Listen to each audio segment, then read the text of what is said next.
예수님 구속사 이야기 9번째입니다. 지난주 시간까지는 하나님께서 아브라함에게 약속하셨던 큰 민족이 성취되었다는 말씀이 이루어진 것까지를 우리가 살폈었지요. 그런데 오늘부터는 두 번째 약속인데 이스라엘에게 약속하셨던 땅을 얻기 위해서 움직이게 하는 말씀입니다. 그런데 하나님께서 이스라엘에게 주시려는 가나안 땅으로 출발하기까지는 두 가지 문제가 있었습니다. 첫 번째는 아이러니하게도 이스라엘 민족들이 고센 땅에서 가나안으로 떠나가려고 하지를 않았다는 겁니다. 하나님께서 택하신 민족들이 말씀에 순종하고 그 땅에서 떠나야만 뭘 주든지 할 터인데 애굽 땅이 좋아서 떠나지 않으려고 했다는 거죠. 두 번째로는 애굽의 바로왕이 이스라엘을 보내주지 않으려 했다는 두 가지 큰 문제가 있었던 걸 우리 성경에서 봅니다. 지난 시간에 말씀했던 것처럼 이스라엘이 애굽 땅으로 오게 된 것은 아브라함에게 하나님이 약속하셨던 뭡니까? 큰 민족을 이루게 하려고 그 땅으로 오게 하셨다. 한마디로 말하면은 아기를 많이 낳게 하시려고 애굽 땅으로 밀어넣으셨다는 거죠. 그러니까 젊은 여자가 여러분 아기를 낳으려고 산부인과를 갔다 했을 때 무사히 출산했고 몸조리를 다 했다면 당연히 집으로 와야 마땅하거든요. 그런데 일찍이 하나님은 아브라함에게 큰 민족을 이루어주겠다 약속했을 때 그 당시 많은 자손들을 그 당시에 번성하게 했더라면은 제가 말씀드렸나요? 가나안 땅은 그때 너무나 많은 이방신들이 많았다 했는데 그렇다면은 기껏 하나님께서 엄선해서 번성케 한 종자들이 너무 빨리 망가질 수 있다는 것을 아시는 하나님은 그의 자손들을 위하여 애굽 땅에 못자리를 준비하셨다. 이 말 여러분 기억할 거예요. 자, 또 다른 하나는 창세기 15장 말씀을 보면은 가나안 땅에 죄가 많은 편이었지만은 아직은 죄악이 관영하지 않았다는 말씀이 있는데 쉽게 말하면은 아직은 심판하실 때가 안 되었다는 뜻으로 우리가 보는 거죠. 자, 그렇게 해서 하나님은 애굽 땅에서 약속하신 대로 순수혈통으로 큰 민족을 이루어지게 했다고 그랬습니다. 자, 그 기간이 성경은 400년, 430년이라고 그러거든요. 자, 그런데 문제는 큰 민족이 된 이스라엘이 하나님 약속을 생각하면서 약속의 땅으로 가야 하는데 안 가려고 했다는 거예요.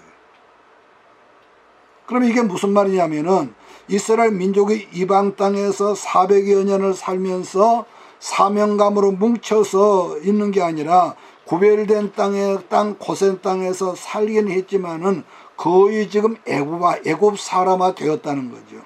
그러니까 종자는 분명히 아브라함의 종자였지만은 400년이라는 긴 세월 속에서 이렇게 애굽화 되었다는 말이기 때문에 조상들에게 약속하셨다는 말씀에는 별로 이제 관심들이 없어졌다는 거. 자, 그러다 보니 애굽 땅이 뭐죠? 더 훨씬 살기 좋은 거, 떠나기 싫은 거예요. 자, 또 다른 하나는 그들이 살고 있었던 나일강 유역은요, 우리가 지금 지도가 없는데 기름진 땅으로서 너무너무 좋은 겁니다. 농산물도 잘 되고 풍요하고 기름지고 우리가 지난번에 창세기를 통해서 공부했지만은 아브라함이나 이삭이나 야곱에게 공통점 하나가 있는데 그게 뭐냐면은 어떤 기근적인 이 흉년이라든가 그 기근만 생기면은 이 조상들은 반드시 애굽으로 내려가려고 여러분 하더라는 거. 왜냐하면은 애굽은 여러분 역사적으로 봐도요 흉년 맞을 때가 별로 없었습니다. 왜? 나일강이라는 엄청난 이 자산이 있었기 때문이죠. 자, 그래서 하나님이 그들에게 새롭게 하신 일이 뭐였냐면은 그들을 떠나게 하려고 요셉을 전혀 알지 못하는 새로운 왕조가 들어서도록 했다고 성경 그렇게 언급합니다. 애굽의 긴 왕조가 대략 35대의 왕조라고 그러거든요. 그런데 그 35대 왕조 중에 단 한 대만 다른 이방 민족이 애굽 왕조를 무너뜨렸는데 그 민족이 어떤 민족이 힉소스라는 이 종자인데 힉소스 왕조였는데 이 종족은 셈족이었습니다. 자, 그렇다면은 본래 애굽 나라는 무슨 종족이라고 그랬습니까? 기억합니까? 애굽은 함족이죠. 함족. 아는 것도 이럴 때 물어보면 모르더라고. 그러니까 노아에게는 세 아들이 있었는데 큰아들 셈, 두 번째 아들 함, 그리고 막내 아들 야벳, 이 종족이 있었거든요. 그러니까 셈족은 말씀드린 대로 아시아 지역, 함은 아프리카 중동 일부 지역, 그리고 야벳 자손은 지금의 유럽 지역이라고 제가 말씀을 드렸습니다. 자, 그런데 하나님은 셈족이라는 힉소스 유목민이죠. 그러니까 힉소스 종족을 일으켜 가지고 애굽 왕조를 무너뜨리고 이방 민족인 자기들이 애굽 나라 왕조의 연호를 그대로 사용했기 때문에 스스로 바로왕이라고 그렇게 일컬었다는 거예요. 여러분, 그런 점을 볼 때 그 당시 왕이 셈족이었기 때문에 셈족인 요셉을 부담 없이 총리 자리에 앉힐 수 있었지 않을까? 이건 제 추론입니다. 왜냐하면은 왕족이 지금 셈족인데 이방 민족을 국무총리로 앉힌다는 굉장히 여러분 불편했을 거예요. 자, 그랬는데 그러한 도중에 하나님은 그 땅에, 그러니까 한 세대가 요셉이 죽고 난 다음에 한 세대가 가고 나서 하나님은 그 땅에 전쟁을 일으키시고 본래 애굽 왕족이었던 함족이 힉소스 왕족을 쫓아내 버렸습니다. 이거 역사적으로 있는 거거든요. 자, 그러다 보니까 지금 여러분 지금도 애굽 역사를 보면은 그 사람이 굉장히 민족적인 자존심이 강하다고 그래요. 강한 사람들이기 때문에 그 옛날 이방 힉소스 민족들이 자기 나라를 찬탈했던 기록은요, 기록도 역사적 유물도 거의 남기지 않고 다 없어져 버렸대요. 그러니까 역사적으로 애굽 왕조의 17대 왕조입니다. 몇 대라고요? 7대. 예, 내가 나중에 물어볼 겁니다. 그래서 출애굽기 창세기가 끝나고 출애굽기 1장이 시작되면서 출애굽기 1장 7절 말씀을 보면 어떤 말씀이 있냐면은 거기 이렇게 되어 있습니다. 이스라엘 야손은 생육이 중다하고 번식하고 창성하고 심히 강대하여 그 다음에 온 땅에 가득하게 되었더라, 이렇게 되어 있습니다. 자, 그랬는데 그 다음 7절 다음에 8절 말씀을 보면 어떤 말씀이 있냐면 요셉을 알지 못하는 새 왕이 일어나서 애굽을 다스리더니 그랬거든요. 그러니까 여기서 우리가 봅시다. 일반적인 상식적으로 볼 때 우리가 한국 사람이라면은 세종대왕이나 예를 들어서 이순신 장군을 모를 리가 없거든요. 상식적으로. 그 위대한 업적을 행했던 국무총리 요셉을 애굽 왕이 알지 못했다는 것은 앞뒤가 전혀 맞지를 않거든요. 그러면은 왜 몰랐느냐? 제가 앞전에 아까 말했지 않습니까? 요셉은 아시아계로 힉소스 계통의 유목민족, 즉 뭡니까? 순수한 아브라함의 혈통인 이런 함족이라, 셈족이란 말이에요. 그러니까 애굽 왕조의 입장에서는 원수 같은 사람이 요셉 아니었겠습니까? 왜냐하면 자기 나라를 왕권을 쳐부수고 들어와서 요셉이라는 사람이 국군을 굉장히 부자되게 했거든요. 다른 애로 말하면은, 다른 애로요, 일본이 우리나라 36년 혹 40여 년을 억압하고 다스렸지만은 실제로 그 사람들이 좋은 일 한 것도 있었을 거 아니겠습니까?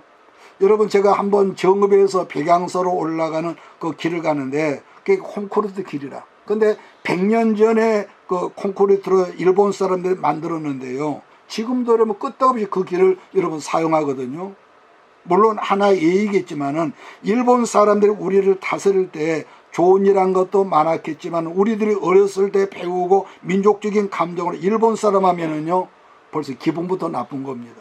그래서 여러분 언젠가부터 우리나라가 일본하고 축구를 한다든지 어떤 스포츠 경기를 하면은요 그때는 어떻습니까? 죽어도 일본한테 지면 안 되는 거예요. 절대로 지면 안 되는 거예요. 자, 근데 지금은 그러니까 그러다 보니까 양국 관계가 나쁘고 특히 우리나라 같은 경우는 그 민주당 계열이 집권하면서 자꾸 이간질, 옛날에 상처받은 자꾸 들춰내가지고 이 백성들 마음을 안 좋게 하는 그런 것도 있었지만은, 자, 그런데 우리가 지금은요 일본보다도 잘 살거든요. 국민 소득이 지금 훨씬 여러분 높아졌습니다. 그러니까 일본의 젊은 MZ 세대가요 굉장히 한국을 동경하고 한국 남자들을 좋아한다지 않습니까? 그런데 예전에는 일본 사람도 우리를 보고 조선인이라고 깔봤고 우리도 그 사람들하고 밥맛이었단 말이에요. 마찬가지로 옛날 우리나라가 일본 사람 느낀 감정이 애굽의 새 왕조가 요셉 총리와 히브리 민족에게 느꼈던 그런 감정이었다 생각하면 여러분 이해가 될 거예요. 자, 그래서 애굽의 새 왕조가 이스라엘 사람들을 어떻게 했느냐, 노예 신분으로 낮추어 버렸던 것이지만 그러나 하나님께서 그런 모든 배경을 하나님께서 만들으셨다는 거. 왜냐하면은 이스라엘 백성들이 그 나라를 떠나야 하는데 떠나지 않으려 했기 때문에 하나님께 그러한 모든 배경을 연출해서 결국은 어떻게 합니까? 이스라엘 사람들이 나중에는 애굽에 하면 지긋지긋해 가지고 애굽 나라를 떠나갈 수 있도록 만드시 연출자가 여러분 하나님이라신 거예요. 그러면 여러분 어느 시대 어느 때든지 간에요, 하나님께서 사랑하는 사람들이 말씀에 순종하지 않으면, 그래서 아는 것과 믿는 건데 순종이 안 되면은요, 여러분 보십시오, 반드시 어떤 사건이 생기고 아픔이 온다는 걸 여러분 절대 잊지 마십시오. 그러므로 여러분 언제든지 진정한 하나님의 은혜라고 하는 뭐 뜨겁고 보도맞고 입맞추고 그게 아니라 정확한 여러분 은혜의 온 뜻은요, 간섭입니다. 간섭이 은혜예요. 여러분 그 한 예로 보면은요, 요나가 하나님 앞에 부르심을 받고 니네로 가라고 그랬는데 자기 민족적인, 아까 제가 말한 민족적인 감정 때문에 어떻게 합니까? 다시스라는 엉뚱한 곳으로 가버리죠. 그러자 하나님은 요나 선지자가 니네로 가게 하시려고 지중해라는 거대한 바다를 어떻게 합니까? 흔들어 버리셨죠. 그랬던 것처럼 마찬가지 이스라엘 백성들을 가나안 땅으로 출애굽하기 위해서 하나님은 요셉을 알지 못하는 전혀 새로운 애굽 왕조를 이렇게 세우시고 이스라엘 백성들을 노예 신분으로 짓밟아 버렸다는 거예요. 자, 그렇다면은 그 모든 사건의 스토리가 우연이냐? 여러분 절대로 우연이 아닙니다. 왜냐하면은 하나님께서요, 오늘날 세계 역사를 지금도 여러분 여전히 움직인단 말이에요. 그렇게 해서 남색과 국고성과 벽돌죽기, 여러분 여러 고역이 시작되고, 그래서 나중에는 그렇게 남자들을 여러분 힘겹고 골병든 게 들게 해서요, 히브리 여자들이 자녀를 낳지 못하도록 아주 애고방이요 인구 억제 정책을 썼는데, 그래도 여러분 애굽 여자, 아니 이스라엘 여자들이 아기를 너무너무 잘 나니까 어떻게 합니까? 산파들을 통해서 이스라엘 여자들이 남자아이를 낳으면은 무조건 나일강에 던져서 악어밥이 되도록 그렇게 하라고 아주 특별법을 만들었습니다. 여러분 그러한 상황이 되다 보니까 어떻습니까? 이스라엘 사람들 마음속에 여러분 사람은 누구든지요, 이렇게 말하는 나도 여러분도 평소에 여러분 따뜻한 문제가 없고 돈 잘 벌고 먹고 살기 좋을 때는 그런 게 의식이 없거든요. 그런데 살다 보면 인생은 그게 아니잖아요. 어떤 외통수에 몰리게 되면은요, 하늘을 향하여 부르짖도록 하나님이 우리를 그렇게 만드셨다는 거예요. 평소엔 기도를 해도 맹실하고 점잖하게 폼 잡고 기도하지만은, 그런데 내가 감당할 수 없는 가정 속에, 자녀들 속에, 부부관계 속에, 경제 속에, 건강 속에 문제가 터지고 시험의 바람이 불면은요, 누구라도 그 체면이 있습니까? 눈물 콧물 흘리면서 부르짖는 것이 인생이란 말이에요. 자, 그런 점에서 여러분 제가 가끔 언급합니다만 창세기 485장 여러분 기억하시죠? 가사 중에 맨 나중에 가사를 보면은 건풍파 일어나는 거 세상 줄 끊음 일세, 그래 놓고 주께서 오라 하시면은 내 보장 찾아가리. 어려움이 없고 모든 게 잘 될 때는 주님 오신다고 해도 좀 천천히 오십시오 했던 사람이 너무너무 힘들고 기가 막히니까 비로소 하나님 말씀을 기억하고 하나님 뜻으로 내가 살겠어, 그런 고백이 나온다는 거예요. 그러므로 여러분 누구나 이렇게 부르짖음이 없는 사람에게는요, 하늘의 응답이 없다는 것을 여러분 믿으시길 주의로 축복합니다. 그래서 우리가 살고 있는 세상은요, 우리가 이 동네나 저 동네나 항상 어둠도 있고 풍파도 있고, 직장도 저 사람 꼴보기 싫어 옮기면 거기서 또 꼴보기 싫은 사람이 있고요, 고독도 있고 강고 질고 가난도 있지만은, 그런데 세상적인 것은요, 어느 때가 되면 반드시 어둠의 세력은 없어지고야 마는 것이 세상 일이에요. 그래서 우리가 출애굽기 1장으로 한번 가보겠습니다. 출애굽기 1장. 자, 그 힘들고 어려운 역사가 일어나는데 출애굽기 1장 23절로 25절 말씀을 찾아가겠습니다. 출애굽기 1장 23절로 25절입니다. 같이 읽을까요? 아닌데요. 1장 22절밖에 있는데. 그렇습니다. 2장 봐보세요. 제가 잘못 찾았네요. 맞습니까? 예. 2장 23절 22절 여러 해 후에 애굽 왕은 죽었고 이스라엘 자손은 고된 노동으로 말미암아 탄식하며 부르짖으니 그 고된 노동으로 말미암아 부르짖는 소리가 하나님께 상달되니라. 하나님이 그들의 고통 소리를 들으시고 하나님이 아브라함과 이삭과 야곱에게 세운 그의 언약을 기억하사 하나님이 이스라엘 자손을 돌보셨고 하나님이 그들을 기억하셨더라. 여러분 지금 읽은 말씀은요, 모든 사람들이 동서양 복음을 막노라 인생이 살아가는 하나의 공식과 같습니다. 왜냐, 인간은요, 이 인간이라고 하는 것은 자우제 어려움이 생겨야만이 하나님을 찾고 어려움이 생겨야만이 하나님을 기억하고 그 앞에 여러분 부르짖으며 그러면은 하나님 부르짖는 그 사람들을 찾아오신다는 그 말이거든요. 여러분 하나님이 그들의 부르짖는 고통 소리를 들으시고 그다음 뭐라고 합니까? 아브라함과 이삭과 야곱에게 약속하셨던 것을 기억하셨더라 그렇게 됐거든요. 큰 민족을 이루게 하겠으며 둘째는 약속의 땅 곧 가나안 땅을 주시겠다고 여러분 누차 말했습니다. 여러분 이 말은 그동안 하나님이 가나안 땅 주시겠다는 깜빡 잊고 있다가 생각났다는 말이 아니라 약속하셨다는 말씀을 성취할 때가 되었구나 했다는 여러분 그렇게 해석이 됩니다. 그리고 25절에 기억하셨다라인데 이 번역은 정말로 잘못된 번역 같아요. 옛날 개혁 성경은 기억이 아니라 권념하셨다 이렇게 됐거든요. 권념이라는 말은 찾아오셔서 돌보셨다는 그런 의미입니다.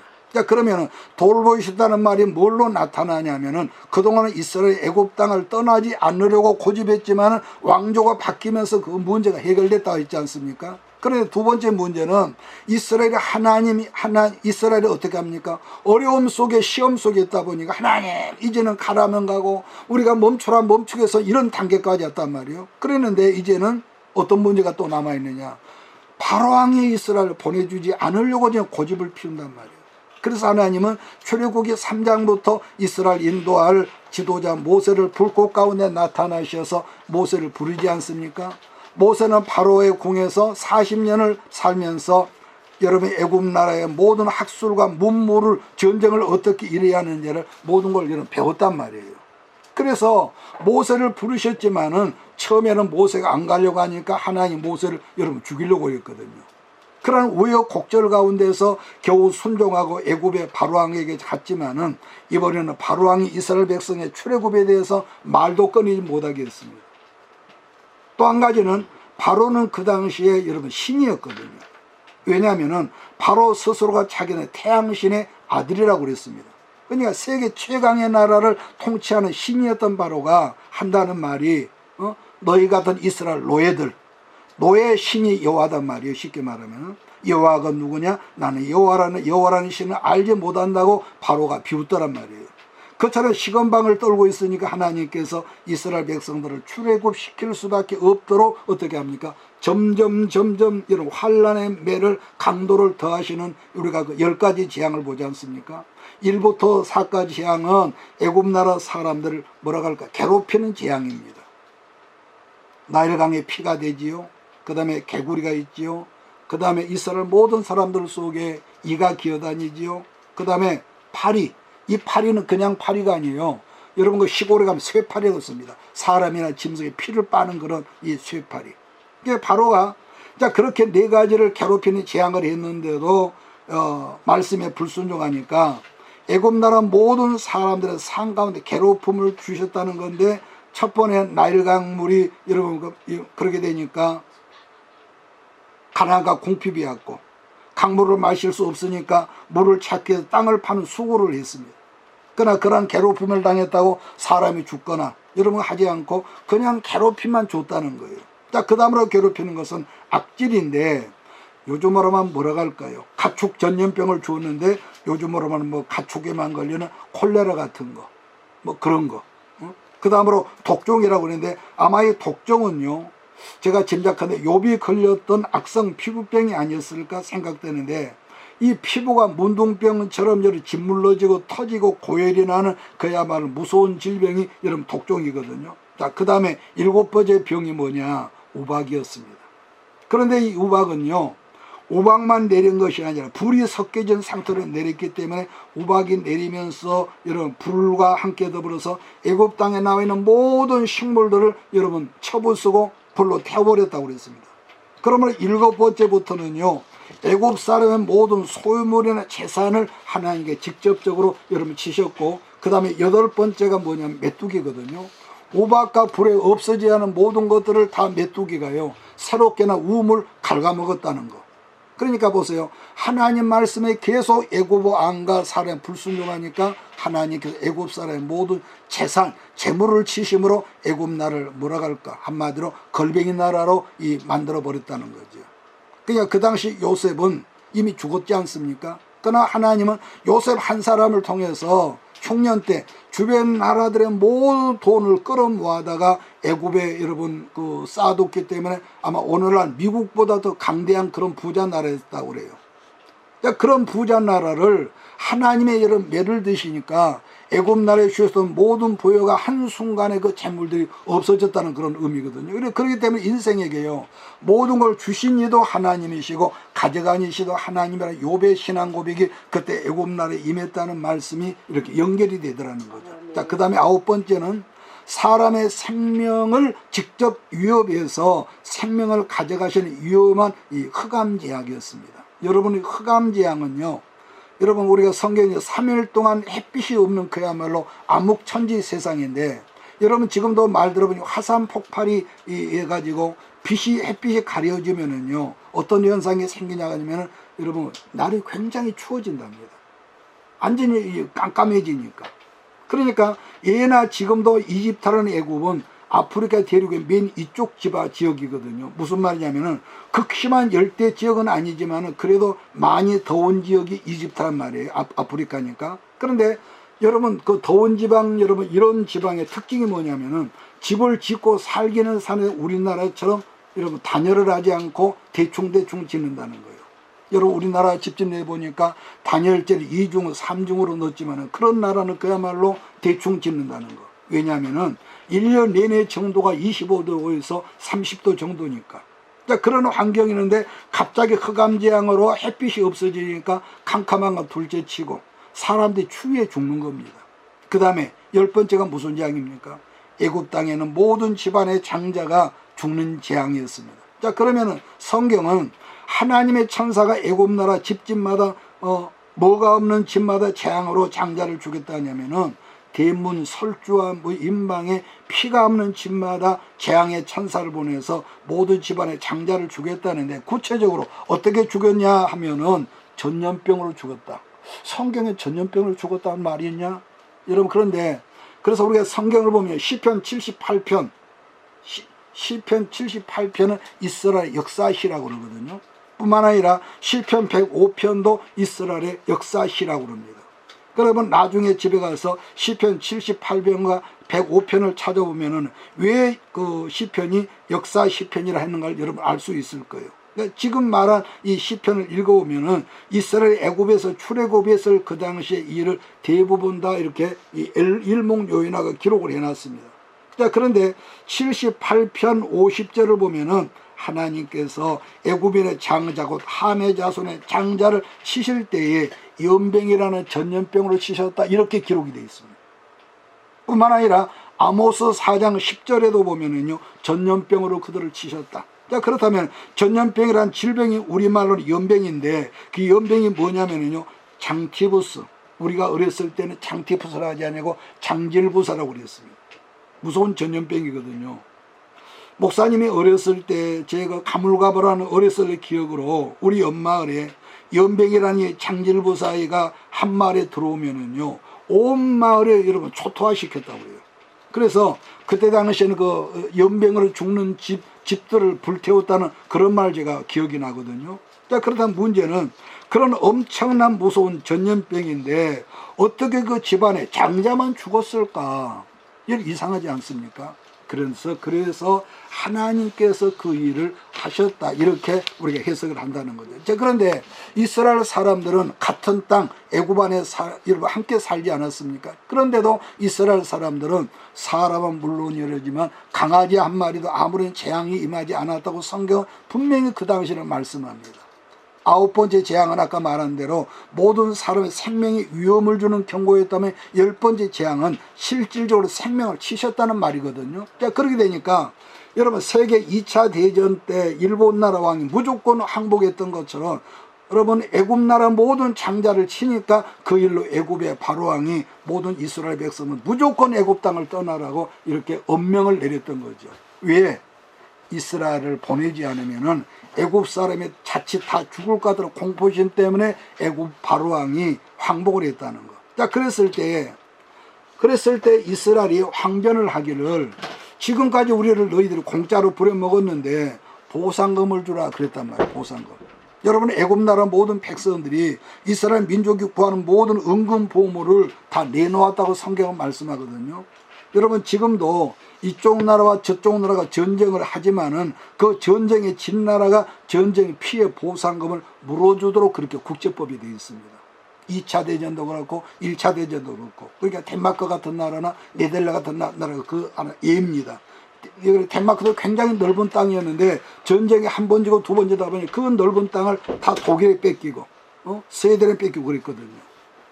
그러니까 또 다른 예는 지금 우크라이나하고 러시아하고 전쟁을 지금 하지만은 생각 외로 우크라이나가 지금 강하게 지금 미국이 도와주고 유럽이 도와주니까 푸틴의 예상이 전혀 빗나간 거예요.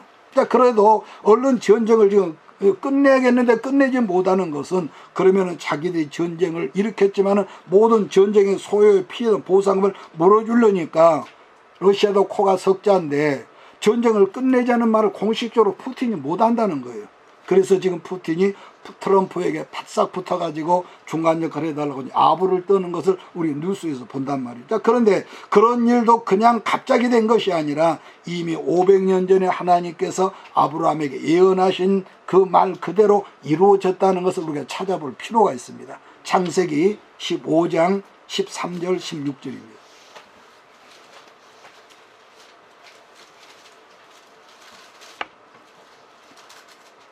창세기 15장 13절로 16절. 창세기 15장 찾아서 우리 같이 읽을까요? 시작.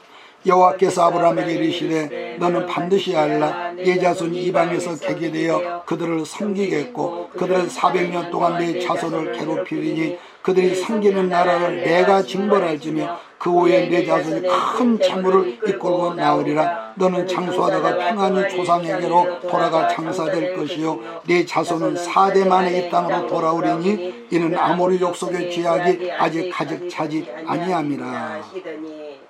하나님은 아브라함에게 말씀하기를 내 자손이 이방 땅에서 계기되어 그들을 섬기겠다고 했고 그들은 400년 동안 몇백 년 동안 400년 동안 그 자손을 괴롭히니 했단 말이에요. 그 후에 내 자손이 많은 재물을 가지고 나온다 이렇게 말씀했어요. 많은 재물. 자, 그런데 여러분 이 말 속에 감추어진 하나가 있는데 400년 세월이 흐른 뒤인데 어떻게 4대 만에 아브라함의 자손들이 이 땅으로 돌아올 수 있었을까? 근데 저는 이 말을 여러 그 주석에도 찾아보니 이 말을 해답을 안 해주더라고요. 그래서 나는 이 말을 읽을 때마다 어떻게 430년이 지났는데 4대 만에 돌아온다고 했을까? 우리가 보통 30년을 한 대로 보거든요. 자, 그러면은 4대 만에 약속의 땅으로 돌아온다는 그 숨겨진 말씀 속에서 발견해야 하는 것은 여러분 이스라엘이 누구로 말미암아 400년 전에 애굽으로 들어갔습니까? 400년 전에 누구로 말미암아? 요셉으로 말미암았죠. 그러니까 430년이 지났으니까 애굽에서 최소한 뭐라 할까요? 적게 잡아도 15대는 번성했을 거예요. 제 말 이해가 돼야 합니다. 몇 대? 15대 정도예요. 15대 정도. 자, 제가 줄여서 말한 겁니다. 자, 그래도 하나님은 4대 만에 나온다?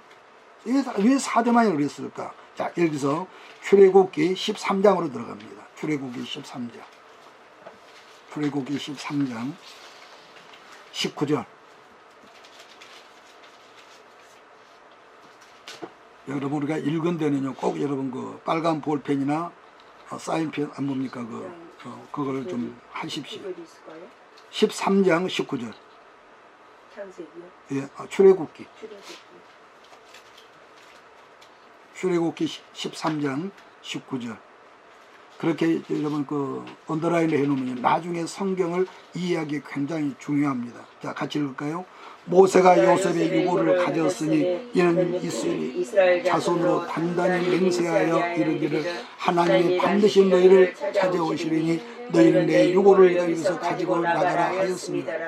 여러분 잠깐만, 아브라함부터 요셉이란 몇 대겠습니까? 아브라함이 1대면은 그 다음에 이삭이 2대고 야곱이 3대고 요셉이 4대란 말이에요.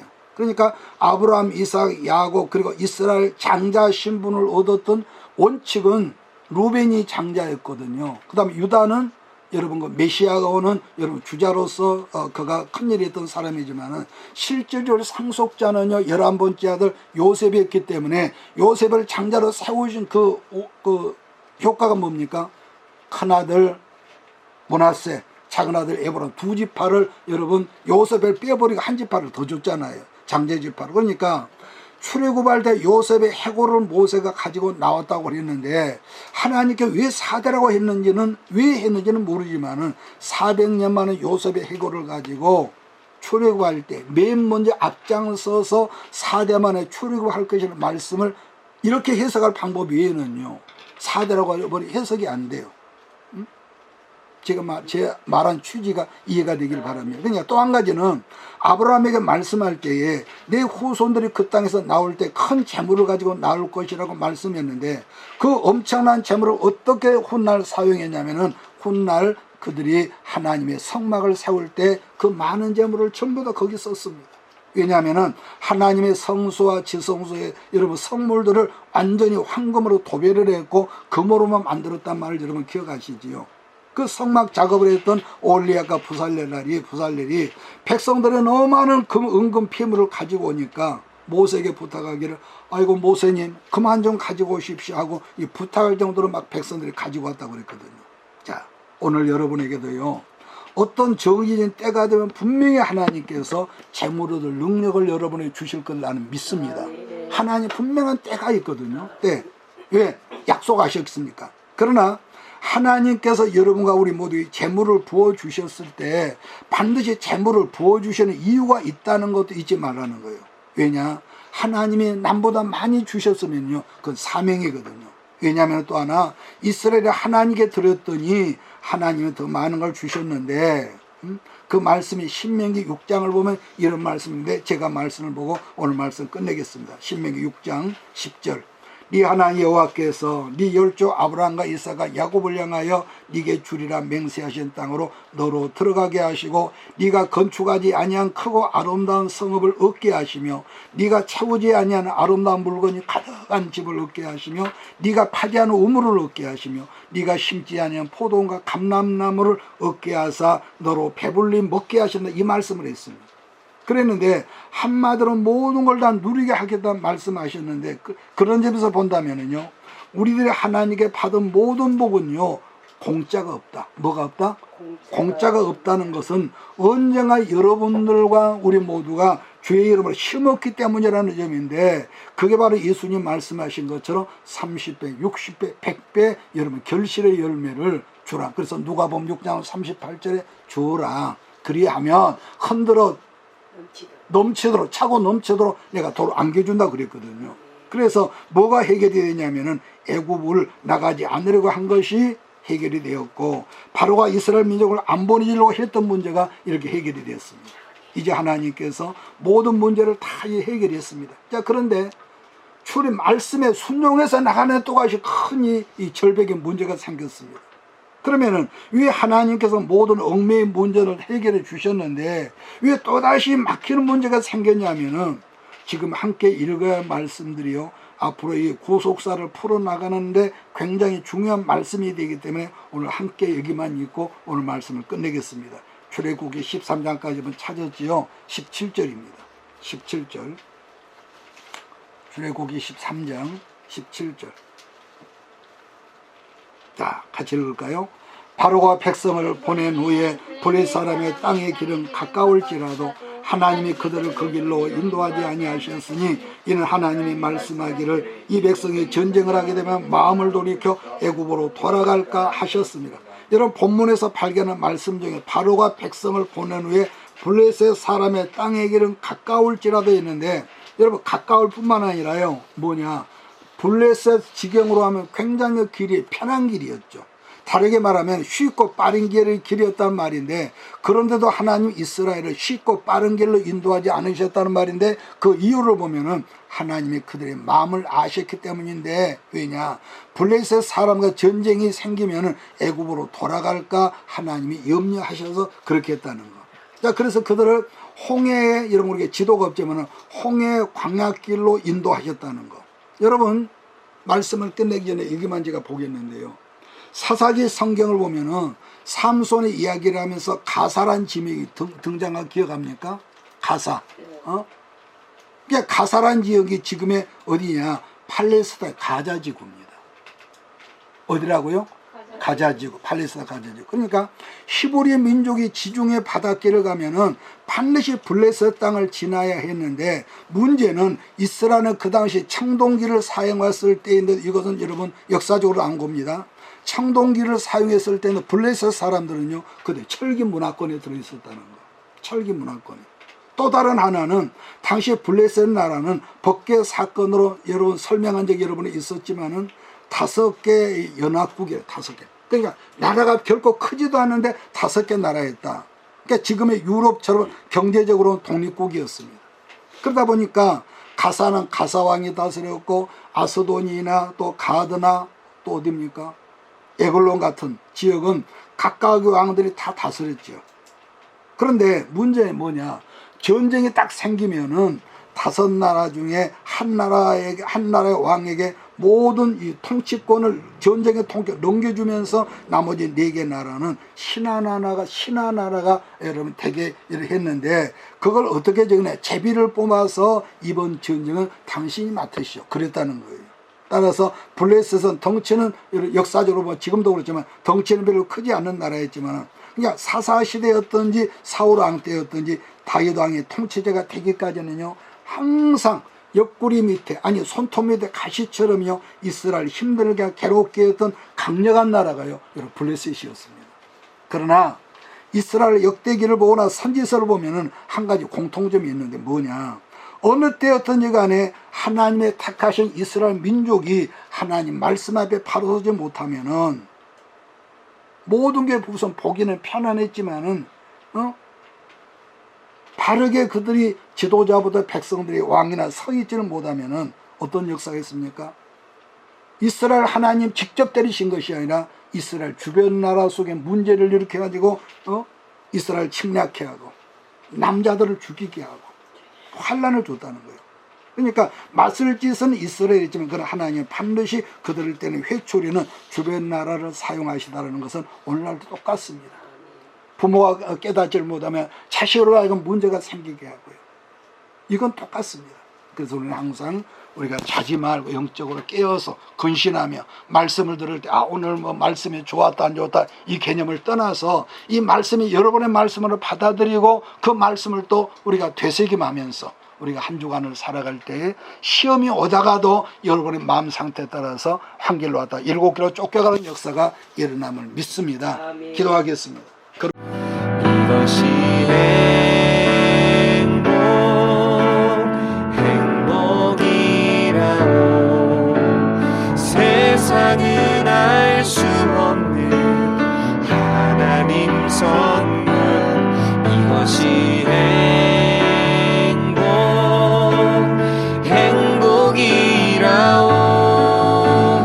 하나님의 자녀로 살아가는 것, 이것이 행복이라오.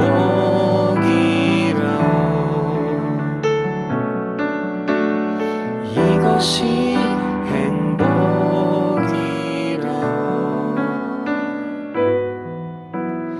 이것이 행복이라오.